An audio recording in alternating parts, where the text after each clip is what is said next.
శుక్లాంబరధరం విష్ణుం శశివర్ణం చతుర్భుజం ప్రసన్నవదనం ధ్యాయేత్ సర్వవిఘ్నోపశాంతయే. ప్రహ్లాద యుద్ధం. ఆ మాటలకు క్రుద్ధుడైన దైత్యేశ్వరుడు ఎట్లయినను సరియే నరనారాయణను యుద్ధంలో ఓడించి తీరుతానని ప్రతినబూనెను.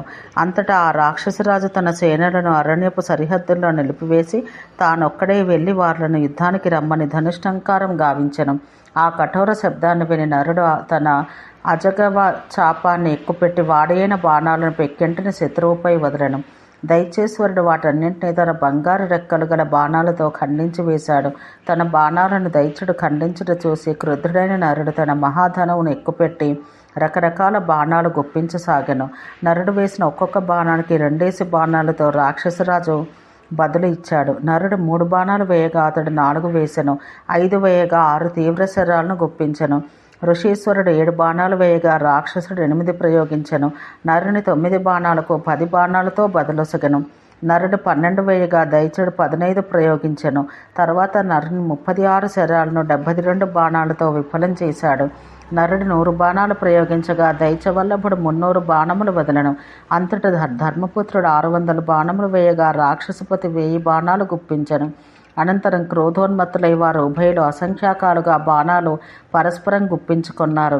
అంతటా నరుడు తన శర పరంపరలతో భూమి ఆకాశాలను దశదిశలను ముంచెత్తగా నిమేష కాలంలోనే ఆ దైత్యవల్లభుడు స్వర్ణపక్షాలతో ప్రకాశించే తన బాణాలతో వాటన్నింటినీ ముక్కలు గావించెను. ఈ విధంగా ఆ వీరులిద్దరూ మహాసాహసంతో రకరకాలైన అత్యంత భయంకర యుద్ధ సాధనాలతో భయంకరమైన సంగ్రామం గావించారు. అటు తర్వాత మహాక్రోధంతో రాక్షసరాజు బ్రహ్మాస్త్రం సంధించగా పురుషోత్తముడుగు నరుడు పాశుపతాన్ని ప్రయోగించెను. ఆ 2 అమోఘాస్త్రాలు పరస్పరం తాడించుకొని కింద పడ్డవి. తన బ్రహ్మాస్త్రం విఫలమవ్వడంతో కోపంతో మండిపడి ప్రహ్లాదుడు భయంకరమైన గదను చేతబోని రథం నుండి కిందకు దూకెను. గదాపాణి నరునిపై పడిన దైత్యుని చూసి నారాయణుడు తాను యుద్ధం చేయనించి నరుని వెనుకకు నెట్టివేచెను. అంతటా ఆ రాక్షసపతి గదాదండంతో పరమ తపోధనుడు సారంగపాణి ఉదార విక్రముడు లోకపాలకుడు పురాణ మహర్షి అయిన నారాయణుని వెంబడించెను. ప్రహ్లాద నారాయణ యుద్ధం. సారంగధనువును ధరించి తన వైపు వస్తున్న నారాయణ చూసి దానవేశ్వరుడు తన గదను గిరగిరా తిప్పి ఆ సాధ్యం నెత్తిపై బలంగా మోదెను. అట్లు గదచే ప్రహరించబడిన ఆ ధర్మపుత్రుని నేత్రాల నుండి అగ్ని వృష్టి వలె జలధారలు భూమిపై రాలెను. నారాయణుని నెత్తి మీద పడ్డ ఆ గదాదండం కొండ శిఖరం మీద పడిన పిడుగుకు వలె 100 వక్కలుగా పగిలిపోయెను. అంతటా వెనుతిరిగి ఆ దానవ వీరుడు త్వరగా తన రథంపై ఎక్కి కారముఖం చేతకొని అమ్ముల పొది నుండి బాణం తీసుకొనెను. క్రోధంతో నల్లబడ్డ మొమ్మగల ఆ దానవేశ్వరుడు గద్దరెక్కలతో అలంకరించబడిన బాణాలను వెంట సంధించి ఆ సాధ్యునిపై గుప్పించెను. ఇలా తనపైకి వస్తున్న అర్ధచంద్ర బాణాలను తన శర పరంపరతో మధ్య మార్గాన్ని ఖండించి నారాయణుడు ఆ దానవుని నిశ్చితమైన బాణాలతో గాయపరచెను.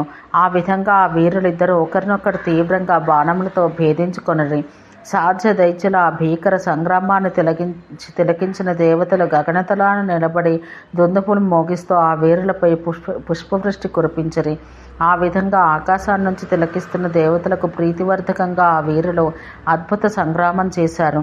వారి బాణాసనాల నుంచి వెడలిన అసంఖ్యాక శరాలతో భూమి ఆకాశాలు అష్టదిక్కులు కప్పబడ్డాయి. బ్రహ్మర్షి అంతటి నారాయణుడు తన ధనుస్సును బాగా వంచి అతి తీవ్రమైన బాణంతో ప్రహ్లాదుని మర్మస్థానమున కొట్టెను. అలా సర్వ మర్మస్థానమునందు ప్రహరించబడి ప్రహ్లాదుడు ప్రచండమైన కోపంతో నారాయణుని వక్షస్థలాన్ని బాహువులను ముఖమును అనేక బాణాలతో నింపివేశాడు. అంతటా నారాయణుడు ఒక అర్ధచంద్ర బాణంతో దైత్యేశ్వరుని చేతిలోని వింటిని ఖండించి వేసెను. ఆ తరువాత దైత్యుడు వేరొక ధనుసు గైకుని అతిలాఘవంతో నారాయణుడిపై బాణవృష్టి గురించెను. సాధ్యుడగు నారాయణుడు ఆ బాణాలను ఖండించి ఒక తీవ్రమైన శరంతో శత్రువు వింటిని 2 తునకలు గావించెను.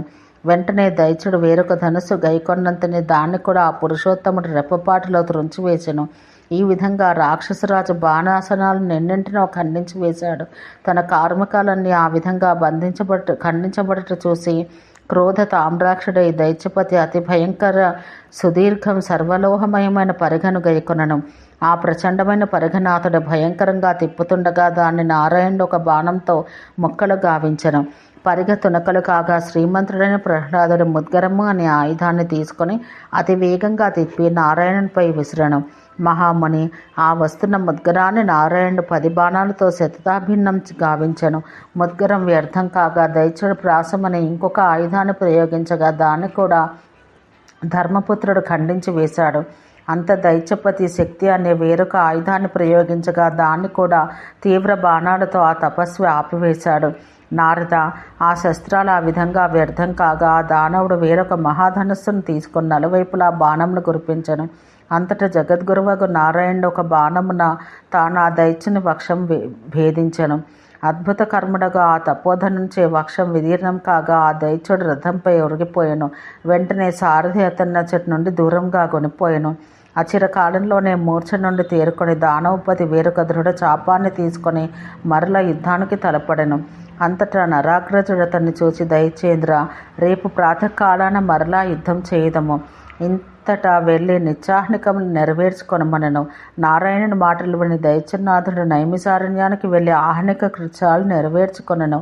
ముని, నారాయణుడు గావించి సంగ్రామాన్ని చూసి ప్రహ్లాదుడు ఆ రాత్రి ఈ కపటమును నిర్జించుట ఎట్లా అనే ఆలోచనలో పడెను. నారద, వారిరువురు ఆ విధంగా 1000 దివ్య వత్సరాలు పోరాడిరి. అయితే దైత్యరాజా తపస్సును జయింపజాలడయ్యను. ఓం శాంతి శాంతి శాంతి.